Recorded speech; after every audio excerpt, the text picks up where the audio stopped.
Sarah had always been drawn to old, abandoned houses. Something about the crumbling walls and forgotten pasts fascinated her. So, when she heard about the Holloway estate, a mansion perched on the edge of town, she couldn't resist exploring it. On a cold, moonlit evening, Sarah arrived at the estate with only a flashlight. The mansion loomed above her, its broken windows resembling hollow eyes. Vines crept along the walls, and the air around it felt unusually still, as if time itself had stopped. Pushing open the creaking front door, Sarah stepped inside. The air was heavy with the scent of mildew and decay. Her flashlight illuminated dust-covered furniture, faded wallpaper, and a grand staircase that spiraled into darkness. Every step she took echoed eerily, as though someone or something was walking right behind her. She wandered into what appeared to be the living room. A massive mirror hung above the fireplace, its surface covered in grime. As she wiped it clean, her reflection stared back at her. But something was wrong. Behind her, faintly visible in the mirror, stood a figure shrouded in shadows.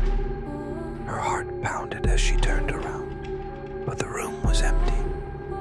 Shrugging it off as her imagination, she continued exploring.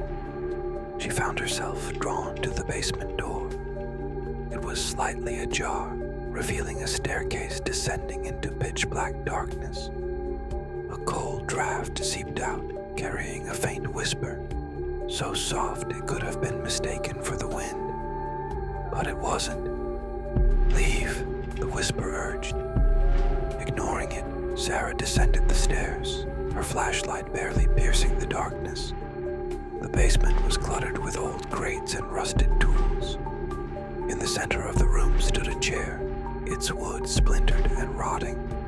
Ropes dangled from its arms, as though it had once been used to bind someone. A sudden noise made Sarah jump.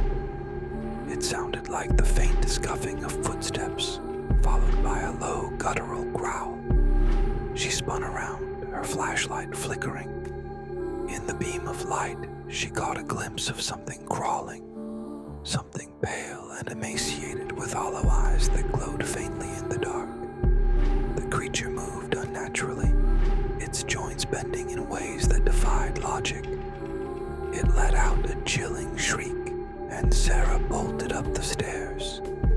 Her heart raced as she fumbled with the front door, but it wouldn't budge. Behind her, the whispering grew louder, overlapping voices pleading, crying, and laughing maniacally. Desperate, she ran upstairs, hoping to find another exit.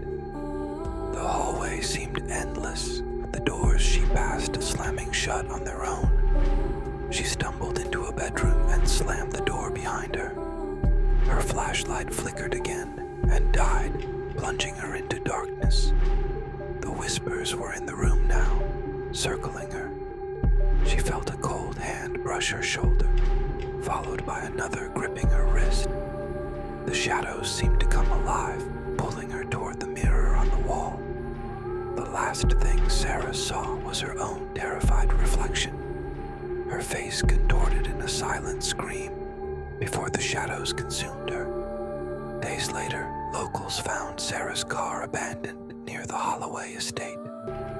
No one dared to enter the mansion, but some claimed to see her silhouette in the window at night, staring out with hollow, lifeless eyes.